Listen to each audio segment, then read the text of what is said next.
To me, the question is, how do you stand out forever? There's a level of practicality that's different for everyone, predicated on how fancy they want to be. How much money do you need to take home to pay for your life that you're so happy about?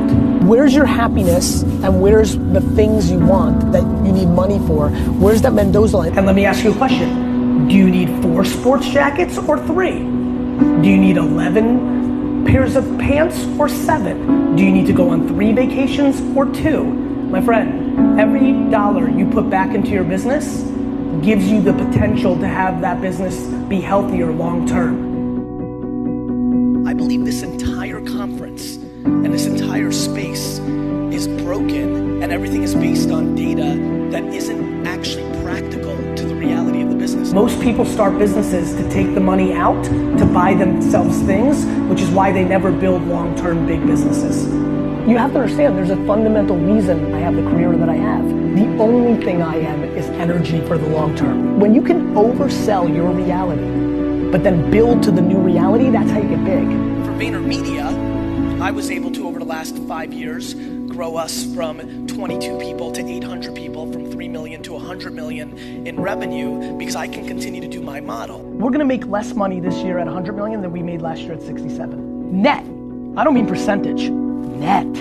Historically, I've liked to run them where 1 year is profitable and the next year is not.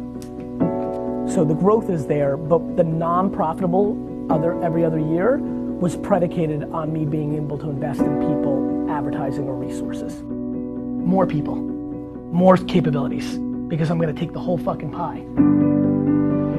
99% of the market is short, and the 1% that isn't and has the talent wins every time. Which makes no sense, because unless you're gonna die, you should only play long term. If you're gonna live to be in 2020, you might as well play to be in 2020. The disproportionate reason that most people in this room will not win is actually not the hard work, which is what I'm gonna talk about probably for the next 45 minutes. It's your lack of patience.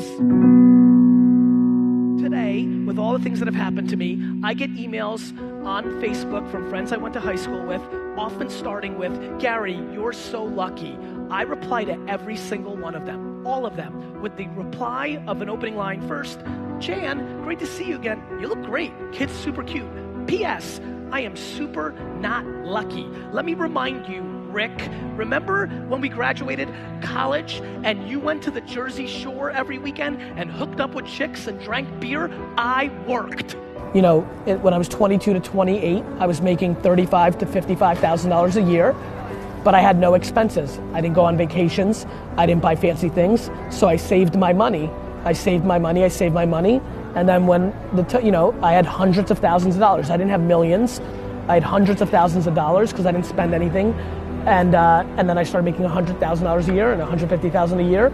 And by the time I was 33, 34, when I had that opportunity, I still not bought a home. I was still in an apartment. I was 33 years old and I was renting. And because I was saving cash to go on the offense. And I knew something would happen one day, and it did. And so when I had a chance to invest in those companies, I put hundreds of thousands of dollars, not millions, but those hundreds made millions, made tens of millions. And so that's it, nothing crazy, I didn't have any crazy advantage. There's a lot of people that make $55,000 a year when they're 23. The problem is they go to Coachella and they want to buy a watch and they want to buy a BMW, and I didn't. So I ate shit for 13 years, and then I had a moment and I struck. I already won. I figured myself out. I know what makes me happy. Nothing in the world makes me happier than being able to know. And by the way, this is for everybody. Everybody is the happiest when they get to do what they want to be doing. When you get to do what you want to do, you've won. That is the seductive nature of entrepreneurship, because you have control. There's no boss. But the company can become your boss. The overextending yourself and paying for your lifestyle can become your boss. Not paying attention to what makes you happy anymore can become your boss. And that's why I try to stay grounded in that stuff. I am stunningly the most rational and the most practical of all, yet I don't see that. The only way to stand out, in my opinion, is to stand out for the long term. You could do a lot of things to stand out for the next week.